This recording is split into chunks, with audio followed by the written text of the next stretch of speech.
Bonjour Kitab Club, on est aujourd'hui à Nia Casablanca. C'est un café culturel et restaurant vegan avec la particularité d'avoir une bibliothèque communale, c'est-à-dire que les livres qui sont à disposition ici peuvent être empruntés, échangés, même volés.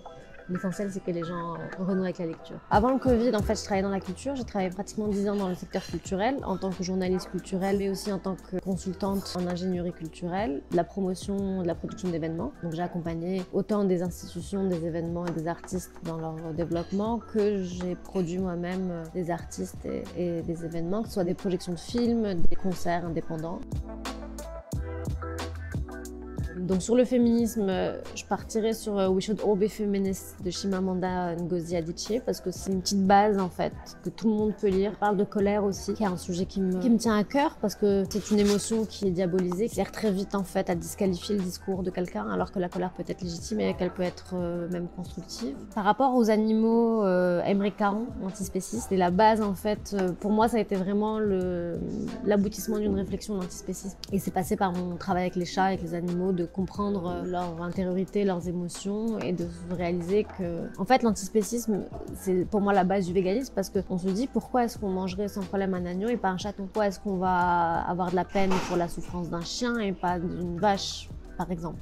Et ça n'a pas de sens en fait. Quand on regarde profondément, ça n'a absolument pas de sens parce que ce sont aussi des animaux qui sont sensibles. Sur la partie climatique et sociale, c'est ce livre qui vient de sortir aux éditions En toutes lettres au Maroc. Maroc, justice climatique et urgence sociale. C'est un livre qui n'est pas facile mais qui est tellement courageux et tellement nécessaire et ça rejoint beaucoup de sujets. Il y a aussi une dimension écoféministe avec le texte d'Oumey Majmed. L'écoféminisme en fait c'est le principe selon lequel la terre comme les femmes sont exploitées par la domination masculine. Et le patriarcat et le capitalisme, etc. Et on le retrouve là-dedans. Et dans toutes les sujets d'exploitation, de sécheresse, de problématiques climatiques liées à une exploitation capitaliste derrière, les premières qui trinquent en général, c'est les femmes, et ce sont aussi les premières qui s'organisent en association, en coopérative, etc. et qui cherchent à trouver des solutions en dépit de toutes les difficultés qu'on peut trouver, de toutes les inégalités, des problèmes d'accès à l'éducation, etc., etc. Mon livre du moment, c'est Réinventer l'amour de Mona Chollet. J'ai découvert Mona Chollet avec Sorcière, comme beaucoup de gens. J'ai pas lu Beauté fatale avant. Donc elle parle de comment le patriarcat sabote les relations hétérosexuelles.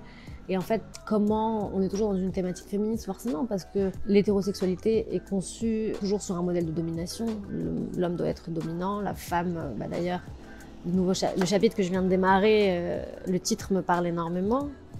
Se faire petite pour être aimée, l'infériorité des femmes dans notre idéal romantique. Et donc il y a une érotisation de la domination masculine. Et comment être une vraie féministe dans une relation hétérosexuelle. Alors moi j'ai souvent diptyque avec moi pour l'avoir vraiment fait. J'ai souvent diptyque avec moi en vacances.